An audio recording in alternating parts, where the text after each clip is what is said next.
ચોટીલાના ચામુંડમાં તમે જમવા વહેલા આવો ને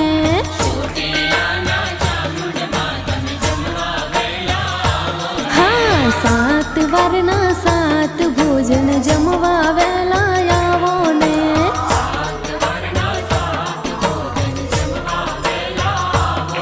હે જમવા વહેલા આવો માડી સૈયર સાથે